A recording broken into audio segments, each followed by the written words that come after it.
vestlus on aga saanud alguse ühest kirjatööst, mis on mõjunud siis inspireerivalt, et mind on siia täna kõnelema kutsutud teemal Ida-Virumaa on meie Aafrika.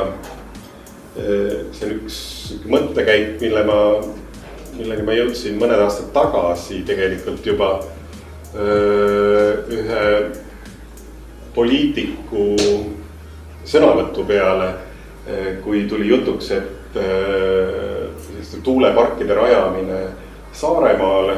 Ja siis see poliitik arvas, et kõik tuulepargid tuleks rajada Ida-Virumaale, et sealsed inimesed on juba harjunud tööstusega ja rikutud loodusega, et kuhugi mujale neid tuuleparke nagu rajada ei tohi.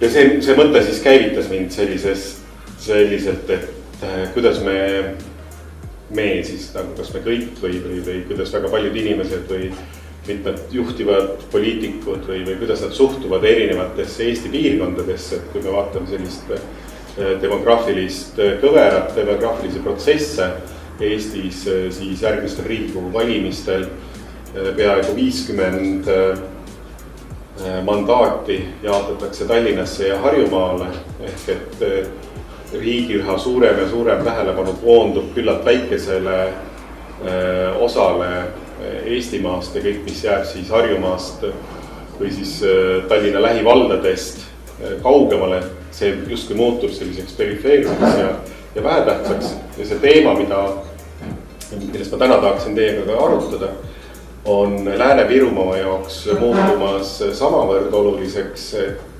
praegusel hetkel on käimas tegevused selleks, et paika panna Lääne-Virumaa arengustrateegia siis sellisest aastani 2030 või 35 aastani, mis on tegelikult väga pikk aeg ja arusaadavalt kerkib selles strateegias väga tõsiselt üles suurte kaevanduste rajamine ka Lääne-Virumaa territooriumile.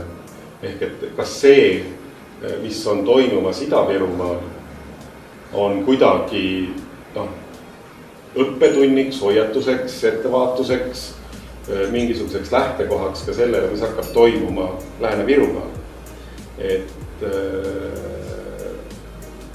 me kuidagi peame sellesse Lääne-Virumaa strateegiasse ka lõpuks sisse kirjutama selle, mis puudutab maavarade kaevandamist, et kas siis mingid tingimused, kuidas see võiks nagu toimuda. Aga ennekõike on Lääne-Virumaa enda inimeste otsustada see ka, kuidas nendesse suhtutakse, et selline sisekolonialism, mida me näeme väga selgelt, eriti teravalt just Ida-Virumaa puhul,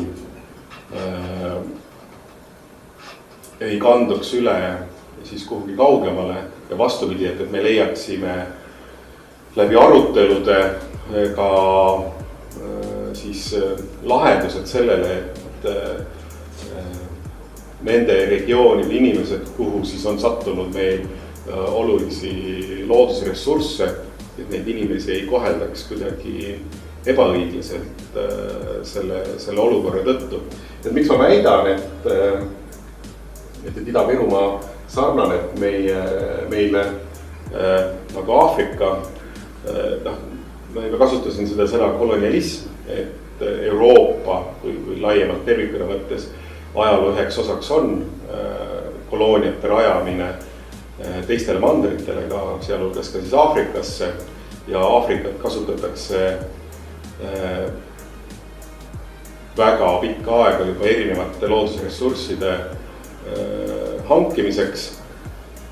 Praegust on muude trendide seas Euroopa Liit ja Ameerika tundmas, et nad on natukene pikalt lohisema jäänud fossiilsete kütuste kasutamise najale ja Hiina on läinud kolonialismis neist isegi mööda, et selliste taastuvenergia allikate kasutusele võtuks vajalike metallide maardlate nagu hõivamisel on olnud Hiina isegi kiirem ja edukam, et suurem osa maardlaid maailmas, mis on vajalikud siis taastuva energiaallikate kasutuselevõtuks vajalike akude tootmiseks või kiipide või paneelide tootmiseks, mis on vaja, et need on hiinlased enda kätte haaranud ja nüüd see tekitab loomulikult sellist tõmblust ka välispoliitikas.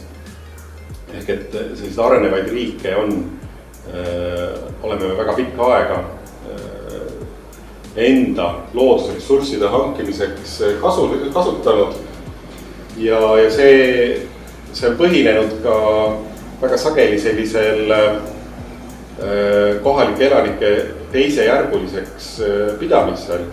Ehk et nende kohalike elanike eneste arvamus või arusaam sellest, et kuidas neid loodusressursse oleks õiglane kasutada, et seda ei olegi väga oluliselt kaalutud, kuna need põliselanikud siis Aafrika puhul või siis kohalikud elanikud Ida-Virumaa puhul, et neid peetud kuidagi teisejärguliseks, et Euroopal on see väga pikaajaline traditsioon juba Platoni ajastust, kus väärtuslikuks peeti Platoni seisukohast ainult haritud inimest ja see haritud inimene tähendab tegelikult Platoni mõistes seda, et kes on sarnase haridusega nagu vanas Kreekas siis tunti, ehk et need inimesed, kellel on natukene teistsugune arusaam maailmast, natukene teistsugune kogemus, teistsugune haridus siis, et neid ei peetud oluliseks ja see mõttemall on tegelikult kandnud eurooplasi kuni tänapäevani, et ainult teatud ideoloogiat kandev inimene või siis ka mitte inimene, ainult teatud ideoloogiat kandev inimene on selles mõttes väärtuslik, kõik erinevad ideoloogiad ja ka need, kellel ei ole üldse haridust, näiteks teised elusolendid, et need ei ole justkui väärtuslikud, et nendesse võib suhtuda suhteliselt üleolevalt, neid küttida, orjastada, kasutada enda jaoks ära, sest et nad ei ole haritud, nad ei ole meie taolised. Et mõningast sellist, mitte nii räiget suhtumist loomulikult, aga kui me vaatame Ida-Virumaa ühte väga suurt probleemi allikat, selleks on domineeriv venekeelne kogukond, kelle haridusega on meil olnud nüüd iseseisvuse taastamise järel väga pikka aega väga keerulised olud, et poliitikud ei ole suutnud üheselt ja kiirelt seda olukorda ära lahendada. Venekeelne elanikkond on jäänud teistsugusesse informatsiooniruumi, teistsugusesse hariduse ruumi ka väga paljudes valdkondades puuduvad venekeelsed, adekvaatsed, meie mõistes mõistlikud õpikud, väga paljuskis toetatakse õpikute puhul ja ka õpetajate sellise täiendkoolituse puhul. See sai veel toimuda enne sõda, nüüd on ju sõja eskaleerumist Ukrainas, aga nad olid väga paljuskis Venemaa hariduse ruumiga seotud ka. Ja väga paljudes valdkondades, näiteks mis puudutab keskkonda ennast, jätkusuutlikkuse haridust, keskkonnaharidust, et nendes valdkondades puuduvadki sellised väga head õpikud, ehk et seal piirkonnas elavatele elanikele on kätte saadav hoopis teistsugune haridus kui ülejäänud Eestile. Rääkimata siis sellest, et venekeelse haridusliku taustaga neil on tunduvalt keerukam pääseda näiteks ka Eestis kõrgkooli. Me oleme ise ülikoolis õppejõududena tegutsenud, me näeme, et vene õppekeelega koolis tulevatel inimestel on tunduvalt keerukam ja raskem ülikoolis ka toime tulla. Sõltub õpilasest loomulikult see absoluutne reegel, aga et neil on keerukam haridust omandada, ehk et me taas toodame sellist kehvema haridusega elanikkonda, kellel justkui polegi võimalust sellest lõksust välja pääseda. Et see sellisest Aafrika olukorrast või tahtmata kuidagi aafriklasi nagu solvata, aga vaadates otsa sellise Euroopa kolonialismi ajastule, et see, kui me tahame, et mingis piirkonnas asjad hakkaksid väga kiiresti oluliselt muutuma, siis selle muutuse allikaks ennekõike saab olla ikkagi parem haridus.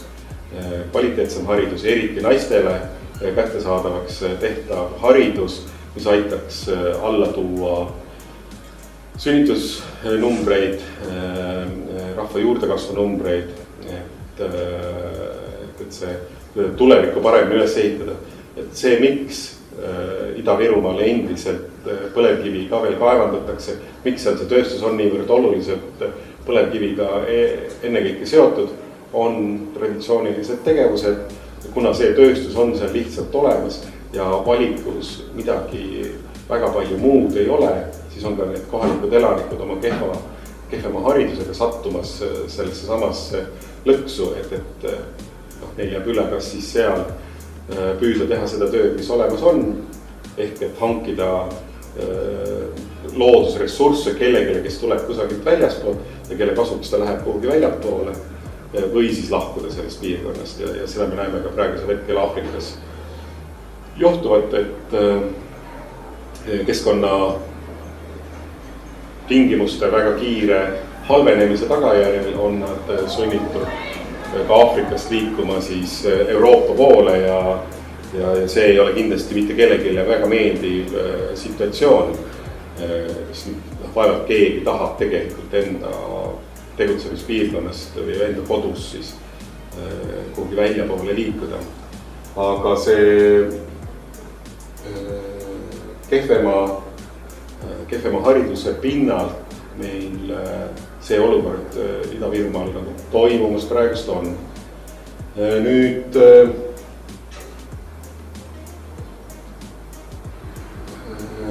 kehvema haridusega ja kehvema keskkonna tingimusega on seotud ka sealsete elanike enda tervis ja selline tervena elatud aastate hulk või eeldatav eluiga, et nagu näitavad siis meie uuringud, mitte meie mõttes, et mina oleksin neid teinud, aga Tartu Ülikooli teadlaste poolt läbi viidud uuringud Ida-Virumaa elanike tervise koha pealt ja selle seotus siis põlevkivitööstusega on meil võimalik teaduslikult näidata, teaduslike meetodite abil näidata, et need erinevused on seotud põlevkivitööstusega. Erinevused peituvad laste väiksemas sünnikaalus, mida juba seotakse tegelikult ka nende tulevase tervisega, ka kognitiivsete võimetega, et nende areng on sünnihetkel tagapool, nad peavad arengusse järele jõudma. Lastel kujuneb välja suurema tõenäosusega astma, ehk et neil on mitmed sellised arengut takistavad ka tervisehädad, mis on seotud taas siis teaduslike meetodite abil, saame seda näidata, on seotud põlevkivitööstusega, need on põlevkivitööstusega seotud kaudsed kulud ja ka eeldatav eluiga, ehk et see, kui kaua need inimesed saavad elada, eeldatavalt, kui kaua nad püsivad terved, on oluliselt madalamad kui ülejäänud Eestis. Ehk et see on see hind, mida sealsed elanikud maksavad selle eest, et meil ülejäänud Eestil oleks siis kasutada selline loodusressurss.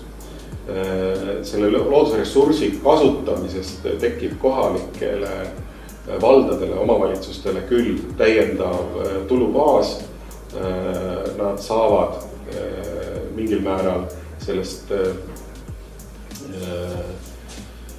ressursimaksust valla eelarvesse täiendavat tulu, aga see kindlasti ei jõua kuidagi kompenseerima neid kulusid, mis on siis kohalikel elanikel enda tervisega seoses. Ehk et taas selline natukene kolonialismi näide, et meil jäävad sinna keskkonda inimeste tervist mõjutama need keskkonnaprobleemid, et suurimat hinda maksavad ikkagi selle põlevkivielektri ja selle põlevkivist toodetava õli hinnas ikkagi need kohalikud elanikud. Riik kogub ka nende keskkonna saastetasudelt, mis kohalikud ettevõtted ka peavad riigile tasuma, kogutakse ka keskkonnatasusid.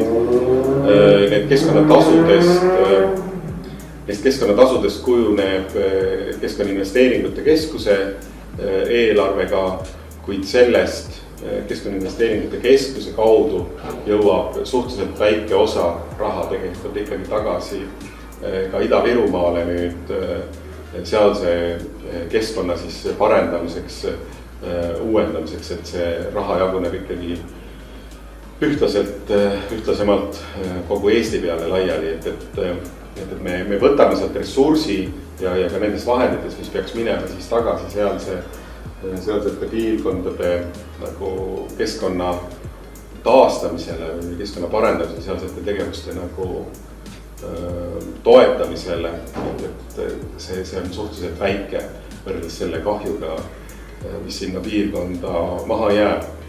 Ida-Virumaa nagu Aafrikagi on tegelikult väga rikas oma kultuuri poolest, oma looduse poolest, keskkonna poolest, aga et see on selle sama tööstuse mõjul küllaltki kiiresti kadumas.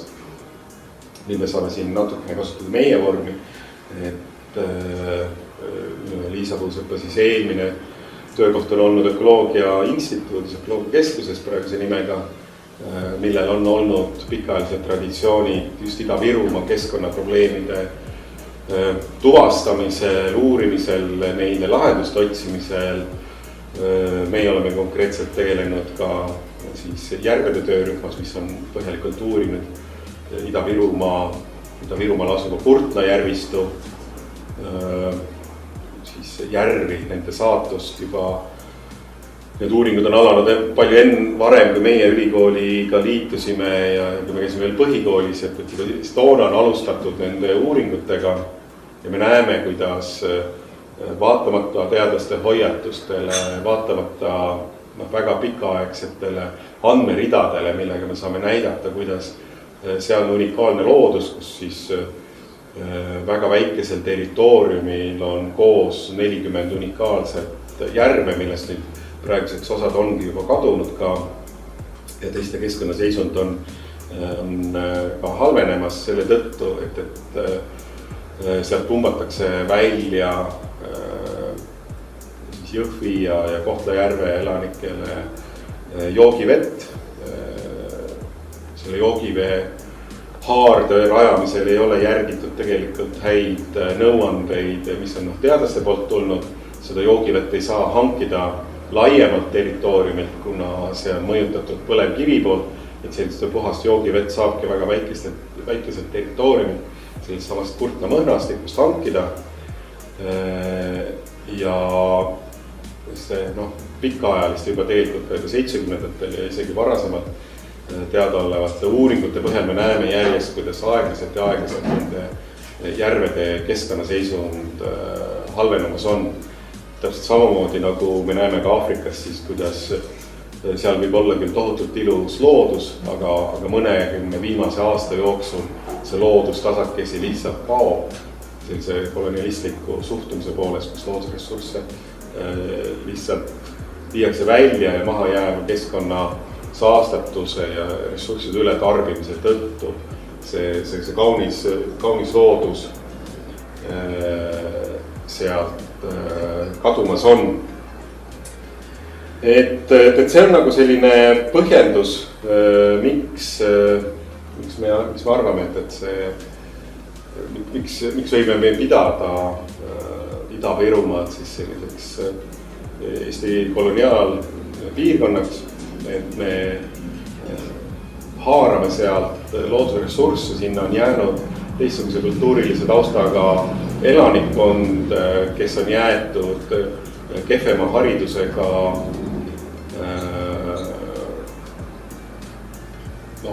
sellisesse teistsugusesse kultuuriruumi. See on olnud poliitikute otsus, valikud, et see olukord selliseks kujuneb, et ei ole mindud üle kiiremini. Aastaks 97 pidi juba minema kogu Eesti gümnaasiumiharidus üle Eesti keelseks. Et sellega ei ole tegeletud. ja need sealsed elanikud on jäetud siis lõksu selliselt. Ja miks see on nagu oluline nüüd nii-öelda mõista ja kaasa mõelda või kaasa tunda ka sellele, et Ida-Virumaal need asjad paremaks läheks. Me ei saa praegusel hetkel öelda, et paneme nüüd need põlevkivijaamad seisma. Nad tegelikult juba vahepeal olid seisid, nüüd nad uuesti tööle pandud, kuna energiavajadus on niivõrd suureks läinud, et seal on tekkinud see põhjendus. Aga ei ole ka tegeletud sellega, et mis oleks siis alternatiiv. Et inimestel on praegu seda tööd vaja, see energiatarvitus on niivõrd kõrge, aga seda ei saa nagu lõputult kasutada põhjendusena, et jätkame siis endiselt veel, sest et meil ei ole ühtegi head mõtet välja tulnud. See oli 2007. aasta augustikuus, kui me eksist, oli seal 13. august äkki, aga selle saab igaüks järgi kontrollida, aga ma ei pea ka kõike meeles. Kui kutsusid Rohelise erakonna esindajad kokku Riigikogu erakorralise istungi, et arutada siis põlevkivi energeetikud, tegelikult energiamajanduse arengukava nagu erakorraliseks aruteluks, et siis arutame siis, et mis siis sellest põlevkivist saab. 1997. aastal võeti vastu Kyoto protokoll, mis siis põhineb 1992. aastal Rios kokku lepitud kliimamuutuste raamkonventsioonil. Sellele Rio raamkonventsioonile on kõik riigid alla kirjutanud, kõik riigid on andnud nõusolekut, et me hakkame üheskoos võitlema kliimamuutuste vastu. Me hakkame üheskoos leidma lahendusi selleks, et põlevkivi energeetikast välja liikuda ja 1997. aastal lepiti kokku siis selles tegevuste paketis, mille abil liigutakse siis süsiniku tihedalt energeetikalt süsinikuneutraalsema energeetika suunas. Ja selle poliitika vilja me praegusel hetkel näeme seda enda energiaarvetel, et see protsess oli ette teada, et ühel hetkel rahvusvaheliste lepingute alusel kokku lepitud CO2 hind muutub niivõrd kõrgeks, et see energia hind muutub meile järjest kallimaks. Ja kõikidel riikidel oli aeg antud, väga pikk aeg, üle 20 aasta, eks ole, oli antud selleks, et siis muuta enda energiatootmise viise kliimasõbralikumateks, aga Eestis sellega praktiliselt mitte keegi ei ole tegelenud tõsiselt võetaval viisil, et 2014. aastast saadik ei ole rajatud meile ühtegi uut tuuleparki ega ühtegi uut alternatiivi ja siis energia hankimiseks, nüüd on päiksepaneele tehtud, aga et see suhteliselt maha sellest vajadusest, mis meil tegelikult oleks. 2007. aasta Riigikogu erakorralisest istungist ei tulnud mitte midagi välja, mis kõik teised erakonnad peale Roheliste siis sellele koosolekul kohale ei tulnud ja põhimõtteliselt naerdi nad välja, et me põhjendusel täpselt sama, et me ei saa veel üle minna, sest meil ei ole uut kava. Aga et 2007. aastast on ka nüüd juba üsna hea mitu aastat möödas, et selleks ajaks võiks nüüd olla 15 aasta jooksul ikkagi mingisugune kava ja plaan siis riigil olemas, et mida me siis enda energiaga varustatuseks teeme, kui me teame, et me rahvusvahelised kokkulepped on meil sõlmitud selliselt ja vastavalt põhiseadusele rahvusvahelised kokkulepped on ülimuslikud siseriiklikest seadusest ehk, et me peame järgima rahvusvahelisi kokkuleppeid, kui me oleme neid juba sõlminud. Et nende lahenduste poole peame liikuma. Nüüd Lääne-Virumaaga nagu tihedamalt seostatult, et mis siin nagu teemaks tõuseb, on väga selgelt fosforiidi kaevandamine uuesti. Praegusel hetkel fosforiit ei ole veel maavarana meil arvel, aga see on ainult Riigikogu üks otsus, suhteliselt lihtne otsus, et ta sellesse nimekirja uuesti kanda ja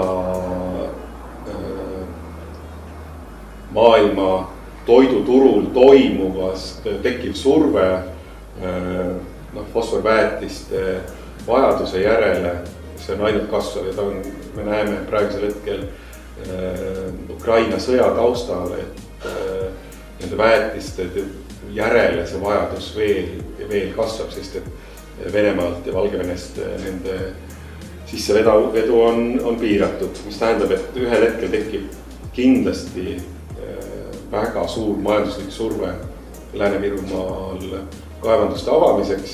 Praegusel hetkel käivad uuringud selles valguses, et teha selgeks, kas ja millised on täiendavad ressursid siin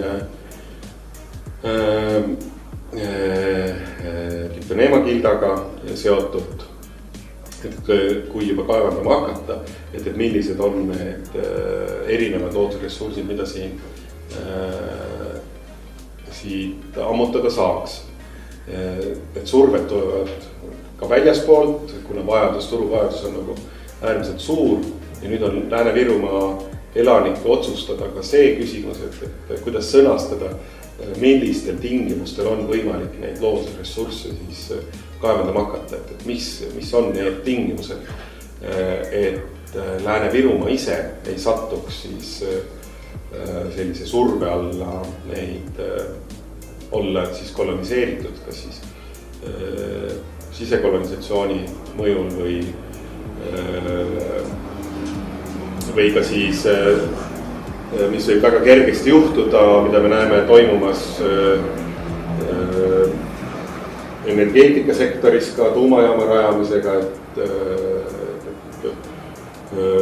raha investeeringute tegemiseks on endiselt ikkagi liikumus väga palju, et neid huvitatuid ka väljaspool, kes tahaks siin kaevandama hakata nagu väga palju, et kas siis see võib liikuda kõik Eesti elanike kontrolli alt ka välja. Et sellisest olukorrast uuesti välja tulla on äärmiselt keeruline, kui juba kaevandused on avatud, eks ole, siis tekib see sama surve, nagu on ka põlevkivitööstusega, et kui see ressurss juba maa all on, siis oleks mõistlik ta välja kaevandada, sest et kaevandust uuesti avada mingil hetkel, kui tahta seda põlevkivi ikkagi kasutusele võtta, näiteks mingil muul eesmärgil kui energia tootmiseks, näiteks siis põlevkivi keemia jaoks, et siis see läheb niivõrd kalliks, et see muudab selle ressursi kasutuse väga keerukaks, et odavam oleks siis praegu seda välja kaevandada, aga sellist head tõhusat keemiatööstust peale õlitööstuse on suhteliselt tagasihoidlikuks ka jäänud Ida-Virumaal praegust.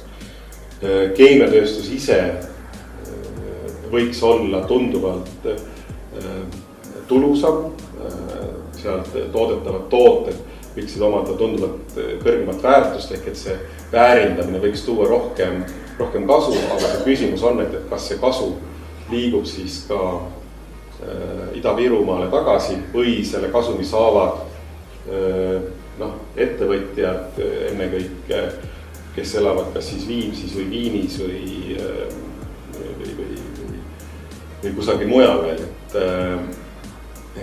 et see peab olema nagu ka suhteliselt selgeks vaieldud. Aga Ida-Virumaalt nende tegevuste praegusel hetkel nende tegevuste lõpetamisel üks surve see, et see ressurss on seal olemas, seda tahetakse endiselt veel ekspluateerida, seda kätte saada, aga et kuidas luua ka nüüd sealsele elanikkonnale siis alternatiiv, et kuidas nad tuleksid toime ilma selle põlevkivitööstuseta, mis on väga suur tööandjaga seal piirkonnas, et me oleme näinud Nõukogude Liidu kokkukukkumise tagajärjel, kuidas tööstus on seal järjest kokku kukkunud, tööstus on vähenenud, väga suured elanikkonna hulgad on kaotanud enda töö ja sellised sotsiaalne kollaps on olnud päris ränk ja arusaadavalt poliitikud üritavad seda situatsiooni kordumist ka kuidagi vältida, aga me ei näe häid tegevusi, lahendusi selles suunas, et mis siis tooksid seal selle elanikkonnale ka rikkust juurde. Aga et see vestlus ei jääks monoloogiks, et nüüd võiks olla see hetk, kus te saate ka küsida. Murekoht on siin see, et jah, raha jääb küll sinna Ida-Virumaale, aga murekoht on see, nagu Mihkel ütles ka, et õppematerjale just, mis puudutab keskkonnaharidust või jätkusuutliku arengu haridust, et vene keeles ei ole ja vene keeles isegi, mina ei oska väga hästi vene keelt ei oska, aga ma kõik tean seda vene poole pealt, et vene keeles puudub isegi selline sõnavara jätkusuutliku arengu haridus või selline räägib arengust kui sellisest, et see on nagu sõnakasutus on teine ja see viib ka selleni, et taustast arusaamine on pisut teine, et me räägime keskkonnaharidusest ja jätkusuutliku arengu haridust, see on ka see mure. Aga rõõm on see lihtsalt, et see rahajaotus on keskkonnahariduse kontekstis üle Eesti ühtlane. Väike ühtlane. Ja väike ühtlane just, et see raha kõik on jätkavalt ja parem. Aga millal siis karta on, et Lääne-Virumaalised fosforiiti kaevandama hakatakse, et see on iga Lääne-Virumaalise hirmüürlasti? Ja ta on kindlasti hirm, ma ütlen, et praegust keegi ei taha sellest väga rääkida, aga nii nagu meil Eestis väga paljud protsessid ka juhtuvad, et ühel hetkel, et millestki ei ole praegust veel rääkida ja mingil hetkel, et kõik otsused on juba tehtud, et siin ei ole mitte millestki rääkida. Et seetõttu Lääne-Virukad peavad ka lihtsalt silmad-kõrvad väga hästi lahti hoidma ja kindlasti ei ole aktsepteeritav see vastus, et ei, me ei ole mitte millegagi nõus. Et siis sõidetakse, riik kehtestab eriplaneering, ütleb, et nemad siis otsustavad ja sõidetakse ikkagi kohalikest elanikest üle, et lihtsalt selline protest ei ole nagu tõhus. Et seal sõidetakse üle, et meil on nagu neid kogemusi piisavalt öeldakse, et see on riigi erihuvi ja kõik, et nutikam on püüda sõnastada, et aga mis on need tingimused, milliste tingimustel me oleme siis nõus, et need kaevandused tulevad, et väga suur oht, mis on meil seotud, me oleme väike riik ja meil ei ole väga palju spetsialiste ja nendes valdkondades, kus nüüd meil spetsialistid olema peab, aga paljudes valdkondades meil ei ole lihtsalt spetsialiste, sest nende välja koolitamine, see vajadus on samas niivõrd väike, et meil oleks mõned inimesed, kes saaksid aru, kuidas maavara kaevandamine toimuda saab, mismoodi toimuma peab. Et need vähesed, kes lähevad õppima, nad on ka ju seotud siis nende samade ettevõtetega pärast. Et Rakveres meil on nüüd keskkonnateenistus, aga selle teenistuse siia toomine on ka seotud poliitiliste plaanidega, geoloogiateenistus, et neid seda know-how'd nagu arendada, et kui ühe loodusressursi hankimise kõige suurem teadmine, kõige parem teadmine ongi koondunud selle sama ettevõtte kätte, siis puudub riigil või kohalikul omavalitsusel või kohalikel elanikel igasugune võimalus kontrollida, et kas see, mida meile öeldakse, vastab ka tõele, et kas see, et meile öeldakse, et see on kõige tõhusam meetod selle ressursi hankimiseks, et kas see vastab ka tõele tegelikult, et kindlasti on mingeid tõhusamaid meetodeid, aga nad on kallivad siis, et see on nagu näide selles, mis siis juhtuma hakkab, eks ole, et need keskkonnaprobleemidega toimetulek jääb ju siis kohaliku omavalitsuse ja riigi kanda, aga et selle tulu saab see ettevõtte endale. Et see on analoogia on, miks asendasid suhkrurikaste gaseeritud jookide müüjad klaaspudelid plastikpudelitega. Just nimelt see, et klaaspudelid olid kohustatud hoidma seal tagasivõtusüsteemi, et viilisid selle limonade uuesti sinna samma sisse, aga nad võtsid kasutusele ühekordsed plastpudelid, siis see muutus kohaliku omavalitsuse probleemiks, mida me näeme ka Eestis siis, et et kuidas see plastik uuesti siis kokku kogutakse. Et ettevõtted üritavad väga sujuvalt lükata sellised suured kulud riigi kanda. Me näeme näiteks Eestis Kunda selle Haava puitmassi tehase pealt, kus ta saab pidevalt väga suuri toetusi riigilt, energia tasusid, vähendatud käibemakse energia pealt ja saanud muid riigi toetusi, aga et kas see tulu, mida riik siis sellest tagasi saab, katab üldse neid kulusid, mida riik sinna peale paneb, et ettevõtted meil ei maksa ju tulumaksu, kui on välisettevõte, siis see raha lihtsalt liigub ju erinevaid skeeme pidi riigist välja ja töötajaid siis ettevõtetes on suhteliselt vähe, nende pealt koguneb tööjõumaksude summa on väike köömes võrdes sellega, kui palju riik tegelikult otseselt sellele ettevõtetele maksab, aga me peame arvesse võtma ka looduskaitse jaoks tehtavaid kulutusi. Et ka see on tegelikult kulutus, mille riik ehk meie maksumaksjatena teeme sellepärast, et kusagil on mingisugused tegevused, mis hävitavad seda loodust. Et ka see on kaudne kulu tegelikult, mida meie kanname, sellepärast, et mingitel ettevõtetel on niimoodi kasulikum tegutseda ja poliitikud on varvad seda läbi lubama, sest et alati on valimised tulemas ja need on kulukad asjad. Et see koostöö seal sujub nagu väga-väga hästi erinevalt siis keskkonna kaitsmise osast. Et ma ei julge mitte ühtegi numbrit nagu öelda, et mis kuna ka siin need kaevandused lahti lähevad, aga ma kardan küll, et sellistest tendentside jätkudes see tegelikult suureneb, kuna maailmas toiduga varustatus muutub järjest keerukamaks.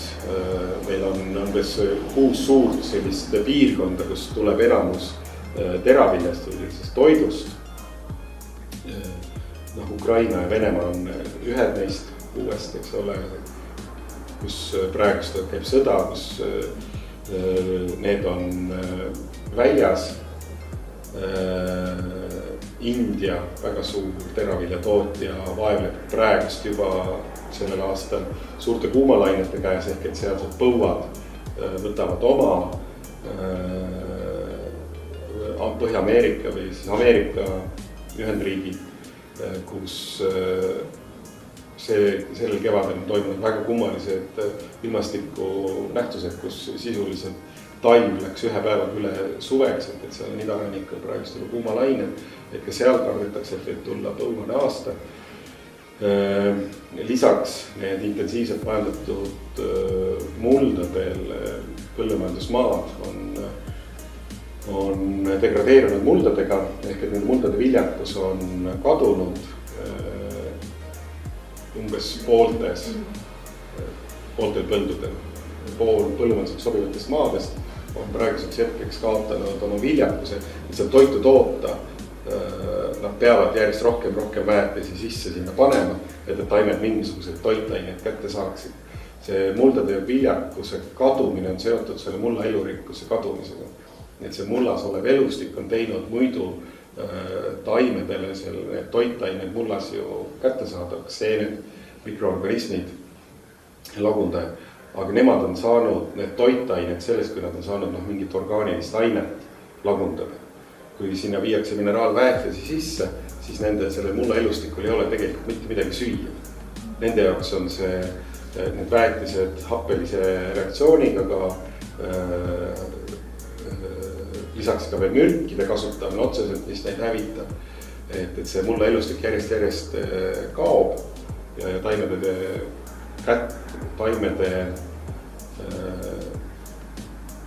toitainete kättesaadavus järjest kahaneb. Ja seetõttu järjest suureneb surve, et paneme järjest rohkem väetisi muldadele. Kui me paneme muldadesse järjest rohkem väetisi, siis järjest rohkem, järjest kõrgem see kontsentratsioon peab olema, et need taimed seda toitainet kätte saaks, mida vähem on meil elustikku. Ja nendest muldadest siis see ülejää osa, kõik ei saa ju taimed kätte, siis see üle kantakse põhjavette, mis on Eestis järjest enam suuremaks probleemiks kujunemas, et meil on põhjavesi, kaevud on saastunud nii bioloogiliselt kui ka keemiliselt, nii väetiste kui ka põllumajandusmürkidega, aga ka bakteriaalselt. Ja enamus Eesti elanikest saab enda joogivee välja arvates Narva ja Tallinn, aga enamus inimesi saavad enda joogivee põhjaveest ehk et kaevadest ja need on järjest rohkem mürgitatud ja see tekitab omakorda tervisehädasid. Teaduslike uuringute põhjal mujalt maailmas me teame, et põllumajanduspiirkondades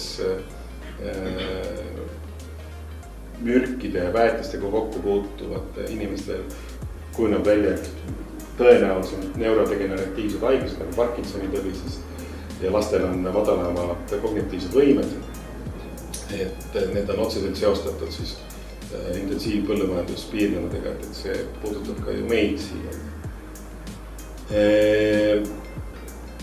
Aga mis on veel nagu maailmas toimunud, et viimase sajandi jooksul on see, või natuke pikema aja jooksul, paarisaja aasta jooksul, on see, et on katkenud selline loomulik looduslik fosfori ja lämmastiku ringega, et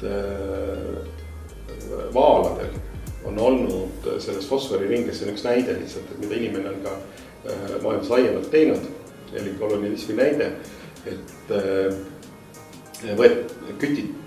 ookeanidest on sisuliselt vaalad välja kütitud, nüüd on nende arvukas küll hakanud tasakese taastuma, tänu sellele, et seda küttimist on niivõrd oluliselt ära keelatud, aga vaalade arvukus on sellegipoolest murdosa sellest, milline nende arvukus võiks olla looduslikult. Ja vaalade ülesanne oli väga olulisel määral tuua siis lämmastikku ja fosforit uuesti ringesse, et nad toituvad väga sügavates ookeani veekihtides.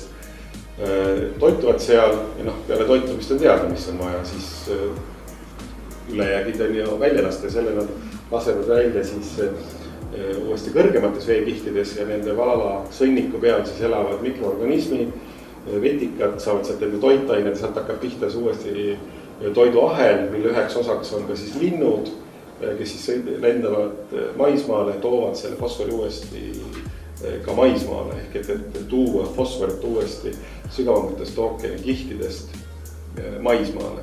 Et see ring on vaalade väljaküttimise tõttu katkenud ja et see looduslik väetamine on taas kahanenud, mis on omakorda seadnud siis surve alla selle, et me peame enda toidu hankimiseks siis järjest rohkem fosforiväetiseid kasutusele võtma, mis toob omakorda surve siis Lääne-Virumaale ühel hetkel.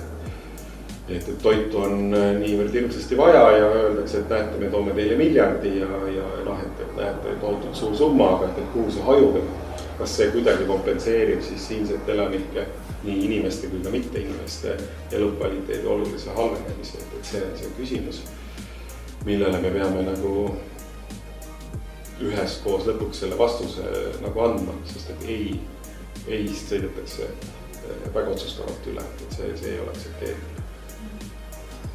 Aga kas seda fosforiiti kasutatakse seal taastuvenergeetika juures taasutavad selles, kus akud, et seal on fosforiidis on muldmetallid, et neid nagu akudes ka, et see on juba teine asi, mis meil vaja. Jah, see ongi need uuringud, mis ka praegust minu teada toimumas on, et uuritakse, et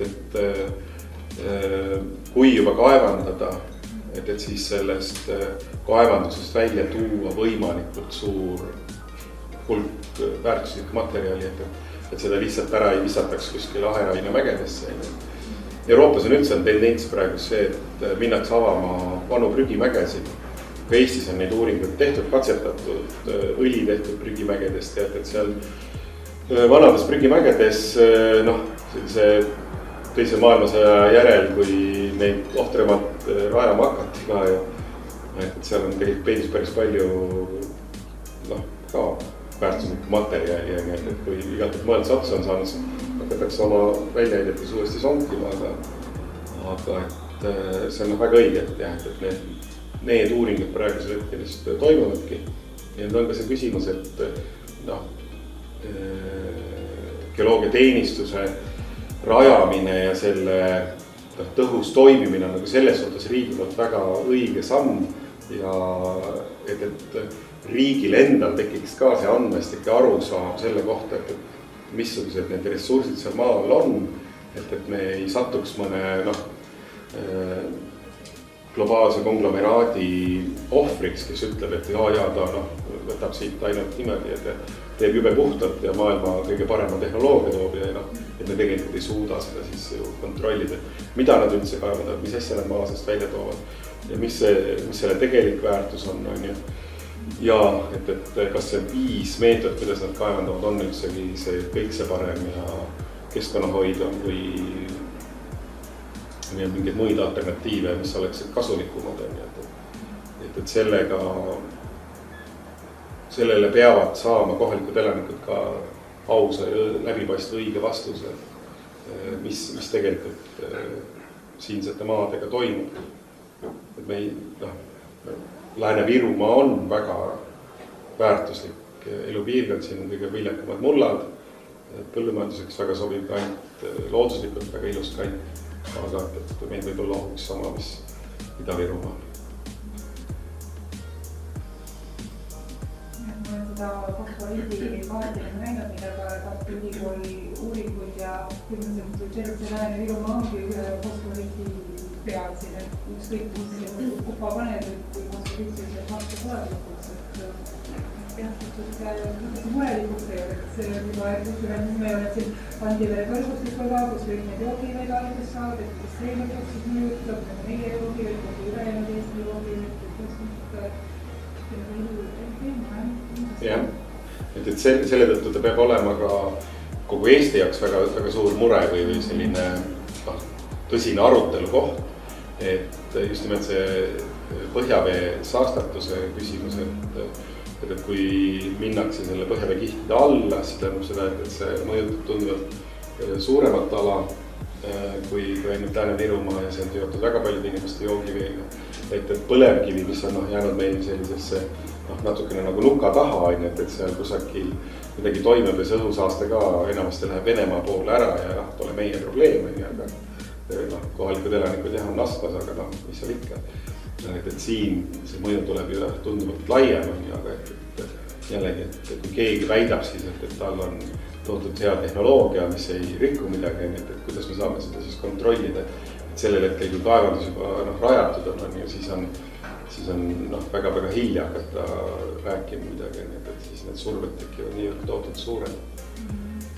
See Aidu-karjäär on tegelikult hea näide, kuidas põhjalisi lihtsalt tuleb siin kaevandustest välja ja ongi, et samas on inimesed ümberringi, kellel ei olegi kaevusvett ega mitte midagi.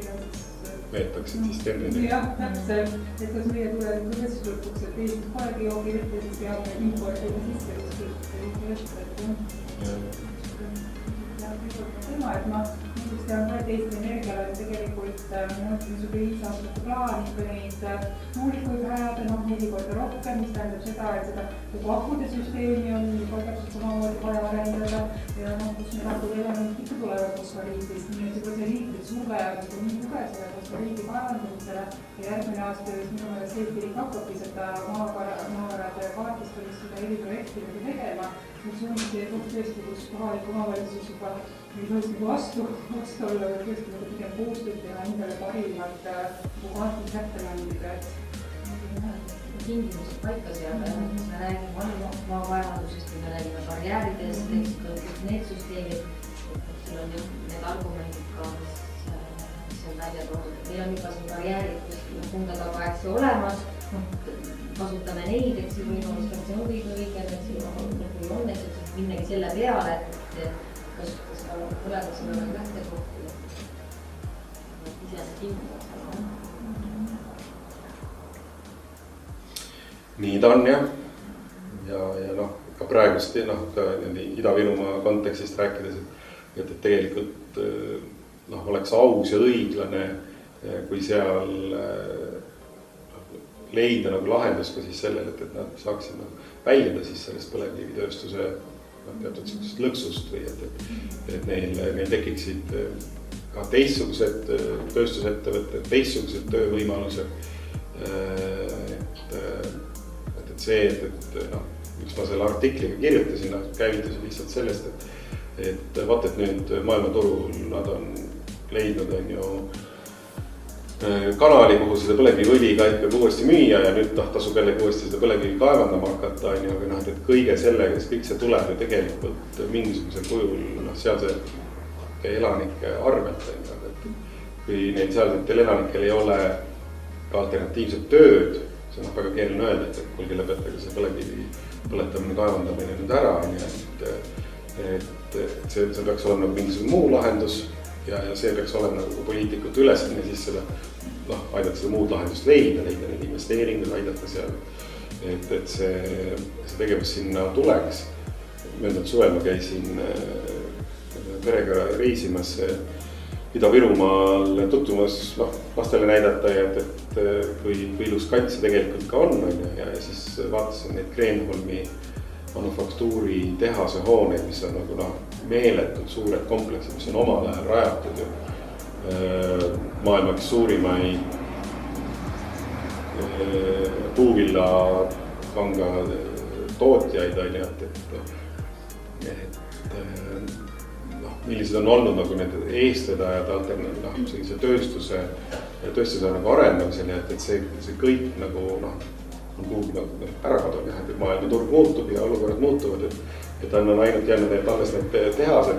Ega me ei saa nagu öelda, et teeme sinna mingi tootvat loomemajandust nüüd, et see loomemajandus vajab sisendina mingisugust tööstust või et kus see nagu raha nagu siis tekkima peaks selle, aga et see eestvedajate puudus või see on see nagu väga tugev, aga et see eestvedamise potentsiaal seal koha peal tekkida saaks, selleks on vaja palju paremat haridust kui see, mida nad praegu saavad seal.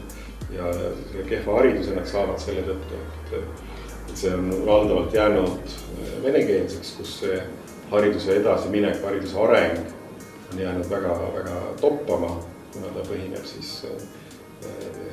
teise riigi ideoloogial ka, et me oma riigina ei ole suutnud neid piisavalt ausalt toetada. Et see haridusest algab ikkagi kõik väga olulisel vaja. Et leida lahendusi nüüd keskkonna probleemidele, leida lahendusi uutele töökohtadele, et selle toetamine on väga vaja. Sellest tehakse kriitilisi valikuid haridustaustast, kuidas ta mõjutab inimestes.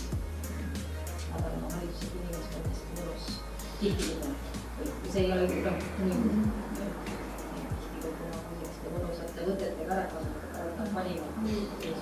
Ja nad on sageli lõksus, sellepärast, et majanduslik lõks on väga tugev ja see on majanduslik tervikuna. Just. Et poliitikutel on olnud see väga mõnus argument ka väga pikalt hoidagi neid teatud lõksus, sest et see on garanteerinud neile valijabaasi ja see on väga tõusnud toiminud, kuni siiamaani nüüd on segadused sellele. Aga meile tervikuna see ei ole olnud väga hea, et meie näeme nagu seda mõju enda energiaarvetel, et möödunud talvel taastuvenergia allikate hinnas sisendid ei muutunud. Et see taastuvenergia allikatel põhinev energia tootmine oleks saanud olla sama odav edasi, nagu ta kogu aeg varem on olnud, et tuult oli ja üks mingi tuulest elektrit toota, aga kuna seda võimsust ei ole rajatud.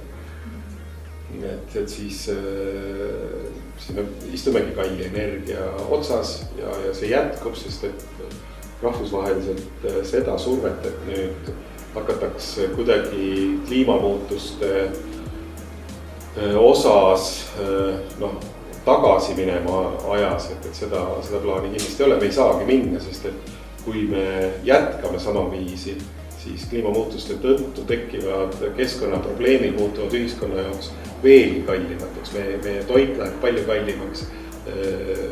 Möödunud aastal suri Eestis kuumalaine tõttu, erinevad hinnangud on ju 200–800 inimest, keda saab statistikas, surmade statistikas väga selgelt näha. Möödunud aastane 6-nädalane kuumalaine, mis meid tabas, et kui need lained tabavad meid järjest sagedamini, siis vanemaealine elanikkond satub järjest tugevama surve alla. Südame-veresoonkonna haigused, keha ei suuda enam maha jahtuda, et see surm tuleb väga palju lähemale inimestele juba, et need on väga suured otsesed kulud meie ühiskonnale ka, et see ja lisaks meil ei muutu ohtlikuks mitte see, et meil keskkond muutub niivõrd meid tapvaks ühel hetkel on jah, et raskem on suvesid üle elada ja nii edasi, aga suureks probleemiks, mille pärast ÜRO 90ndatel aastatel ka asus väga jõuliselt kliimamuutustega toimetama, nende vastu võitlema, rahvusvaheliselt need kokkulepped sõlmiti, on see teadmine, et kui meil muutub Aafrika ja Lõuna-Aasia elamiskõlbmatuks, siis need inimesed ei jää sinna ootama enda ärasuremist, vaid nad otsivad seda lahendust, et liikuda siis jahedamatesse piirkondadesse, kus nad saavad elus püsida ja see toob endaga kaasa väga tõsiseid kultuurilisi konflikte, kus lähevad relvastatud konfliktideks ühel hetkel üle. Praegu see, et meile on tulnud Ukraina sõjapõgenikud, eestlaste üldine hoiak ikkagi üle 90% on kaasa aidata, toetada neid, aidata neile kaasa, nad on kultuuriliselt meile ikkagi väga lähedal ja sarnased meile, aga et kui me vaatame, mis toimus Süüria sõja tagajärjel, et kui 3 miljoni inimese lisandumine Euroopasse, mis on tegelikult väga väike hulk, nagu meile tuli 200 inimest, et see muutis juba niivõrd palju meie poliitilist maastikut, et poliitilised hirmud, põhjendatud või põhjendamata, see põhjustab segadust ja pahameelt inimestes, et need kaasnevad rändega alati, et me ei suuda lõputult tolerantselt seda asja keegi ka lõputult võtta, et ühel hetkel see ei ole enam sellisena lahendus, et ka need on tegelikult need ühiskonna ees seisvad kulud, kui me ei tegele nende kliimamuutuste vastu võitlemisega või kliimamuutustega nüüd kohanemise, nende mõjude leevendamisega, et ennekõike, aga toit muutub meile järjest kallimaks, et suures osas maailmas toidu tootmine muutub järjest raskemaks, Lõuna-Euroopa on juba praegust väga suurte põudadega hädas, et see mõjutab ka meie hindu siin ja energiahindade tõus, toiduhindade tõus, kõik elamiskulud lähevad meile järjest ülesse ja põhjuseks on see, et me ei ole tegelenud piisavalt säästliku keskkonnapoliitikaga. Keskkonnapoliitika on olnud majanduse alluvuses, et majandus ennekõike, aga et see maksab meile neid kätte kõrgemate elamiskuludena. Aga rääkides üldse nagu energiat, et kui meil siin aastal 2030 põlevkivist üldse elektri tootmine ära lõpetada, siis lähme tuule ja päikese peal või mis saab? Ja saab oma tuulik ja... Üks, mis on kindel, on see, et igal juhul meil ei ole võimalik globaalselt kogu energiatarbidust katta alternatiivselt või siis tasuvate energiaallikatega. Et selleks vajalikud mineraalid toormena, neid lihtsalt maakeral ei jätku. Need ei ole nii palju olemas selleks, et asendada siis kogu see naftatööstus. Lisaks need mineraalid, mida meil on vaja kaevada näiteks aastaks 2035 või 50, võiks ühega kumba, kuidas neid numbreid nagu võtta, ütleme, et järgneva 30-40 aasta jooksul, et ära katta seda vajadust nende mineraalide kaevandamisega praeguste kaevandusmahtude juures, millised meil nagu praegust on, et katta siis see vajadus ära, oleks vaja kaevandada neid mineraale kohati 100–10 000 aastat. Et see lihtsalt seda kaevandamise võimekust ei ole niivõrd palju, rääkida sellest, et neid mineraale endid ei ole. Kolmas aspekt on see, et väga paljud sellised ressursid asetsevad piirkondades, mille peal asub veel väheseid säilinud elurikkaid ökosüsteeme, me nüüd globaalselt võtame. Kui me läheme sinna alla kaevandama, siis me rikume viimased endale sobivad looduslikud ökosüsteemid ka ära. Ehk et me toome kaasa enda veel suurema õnnetuse, kui siis see kliimaprobleem on. Samas me kliima kütmisega ka jätkata ei saa. Et see tendents, kuhu me liikuma peame, on tegelikult lihtsalt kokkutõmbamine. Et selle energia tarbimise väga oluline ka vähendamine lihtsalt. Et seal ei ole lihtsalt muud alternatiivi ka sellele. Et see lõputu kasv, et me kogu aeg, mille peale üles on ehitatud see energiatootmise mudelid on ka see, et nõudlus kogu aeg kasvab, me peame seda nõudlust kogu aeg rahuldama, aga me ei saa lõputult seda rahuldada. Et kas see lõpetatakse loodusseaduste poolt meil ära või me lõpetame selle ise ära. Et loodusseaduste poolt lõpetatuna see põhjustab lihtsalt palju rohkem kannatusi. Kas on midagi ilusat ka? Tundub nagu lõpp oleks lähedal, jah. Tegelikult ju on, eks ju, nagu Lääne-Virumaa kontekstis ka, on ilusad ka ja teine asi, see on küsimus, kas on midagi ilusat ka ja teine asi, kuidas me igaüks koduaedades iganes me saame hoida seda, et me ei ole sellest toidupuuduse katastroofis ja me ei oleks siin Lääne-Virumaal see. Ilusat on nagu selles suhtes, et meil tegelikult on meil võimalik kõiki neid asju, protsesse oluliselt leevendada, päris ümber pöörata ilmselt vist enam ei õnnestu, aga millega nagu tasub nagu tegeleda, millesse tasub nagu panustada on väga otsustavalt iseenda nagu sellise jätkusuutlikkuse tagamisse panustada siis, et mina näiteks ei saa nagu aru, et miks me peaksime kinni maksma maksumaksjate rahadest inimeste elamisi, kus siis hirveliha hoidmiseks on eraldi külmkapp ja veinikirstud ja nii edasi. Et see üleliiane energiatarvidus, mis väga paljudes elamistes on, pensionääridele me ei saa öelda, et kuulge, tõmmake koomale. Nad on juba nagu nii tõmmanud nii palju koomale, kui on nagu saanud. Aga pensionääride abi me saaksime näiteks kasutada selleks, et taastada enda teadmisi, uuendada enda teadmisi või kasutada nende kogemusi sellest, et aga kuidas siis ise toitu toota.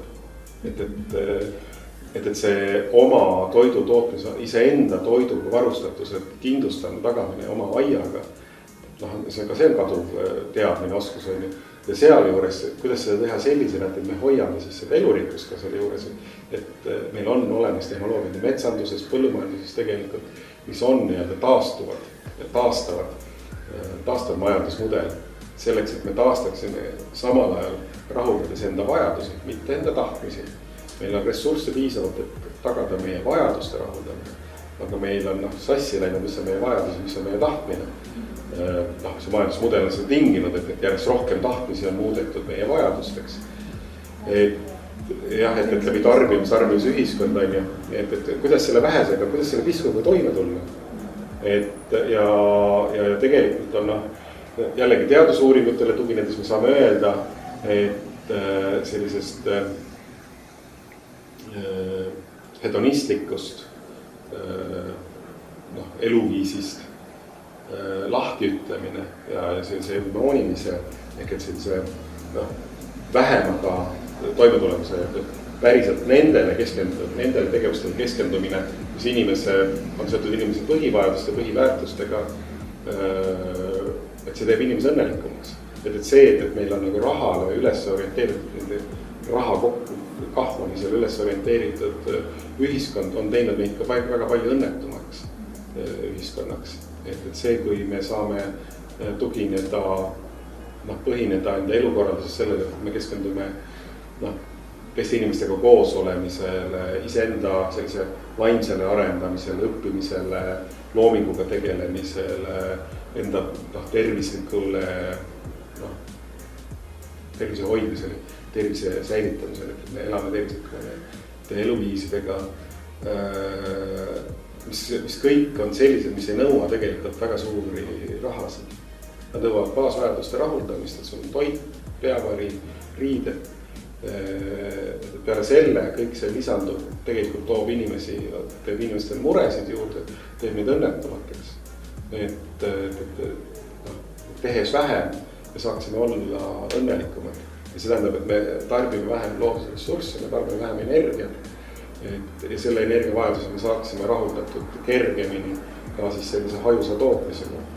Et kui vaatame kasvõi seda julgeoleku aspektist, me näeme, et Ukrainas venelane ei kõhelnud pommitamast ka tuumajaamasid. Ehk et nad ei kõhkle, nad ei kõhelnud pommitamast hüdroelektrijaamade tammisid, mis oleks, pidasid küll õnneks vastu, aga et see oleks põhjustanud tohutud suuri katastroofe.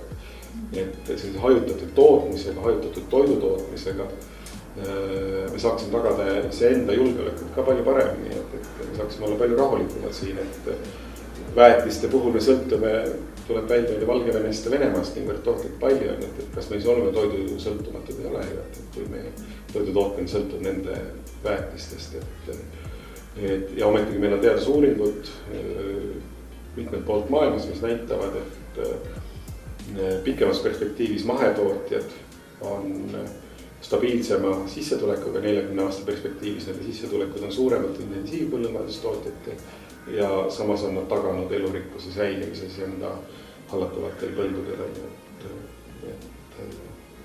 Üks päris huvitav number, mis mul ei ole praegust meeles, aga et kui palju kütust põletatakse ära igal aastal lihtsalt sellepärast, et niita muru enda kodu ümber hoida seda madaltihedana lihtsalt muruplatsina. Mitte kuidagi seda nagu kasutades lihtsalt nii ilus on ju. Põletades lihtsalt seda kütust on ju, tekitades mürareostust on ju, kõik see. Ja samas ta võiks olla selline ilus õiteväli, elurikkus, et kui see kasuta seda toidutootmiseks, siis kasuta seda teiste elusolendite elus hoidmiseks on, et hoida seda elurikkust, hoida putukaid on ju.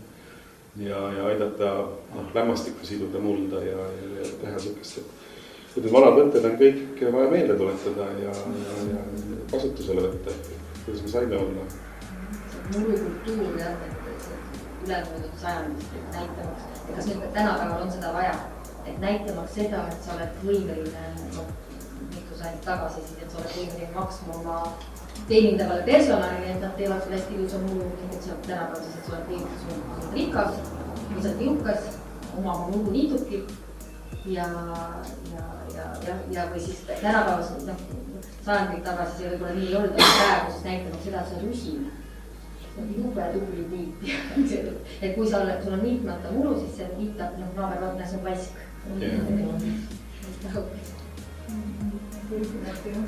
Aga ma ei ole vask, vaid mul on elurikkus. Kas ma olen vask, kui ma olen ja see, mis tuleb Keskkonnaameti suunas on pilke heidetud, kui mõned aastad tagasi siis käivitati see kommunikatsioon, et ärge niitamu, siis heideti ette, et kas ma pean siis koguma aiametsikuks.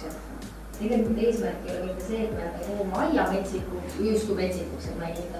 Aga niidad oma käiguteed, lastega pered, niida need platsid, kus sa tõesti mängid lapsega jalgpalli või sütpalli, et suve.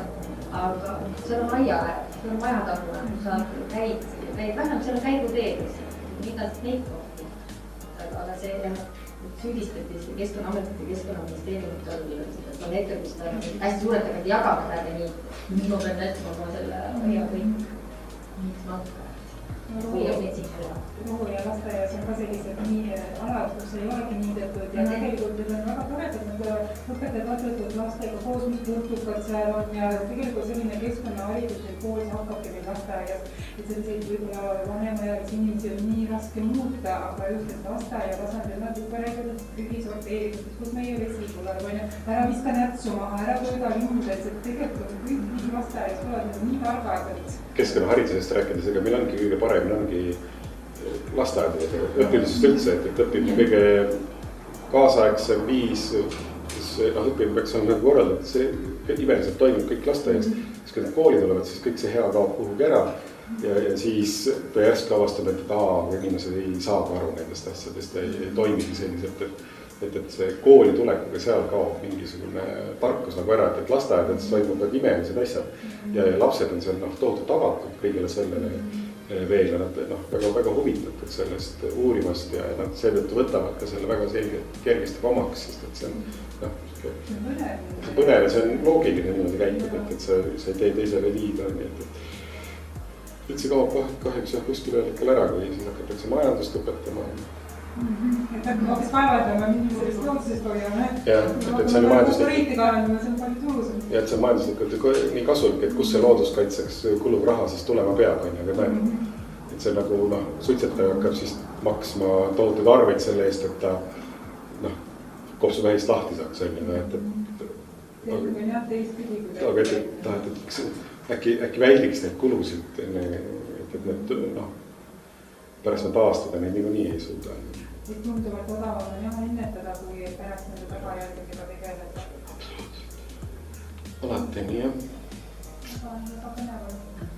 Väga kena. Aitäh!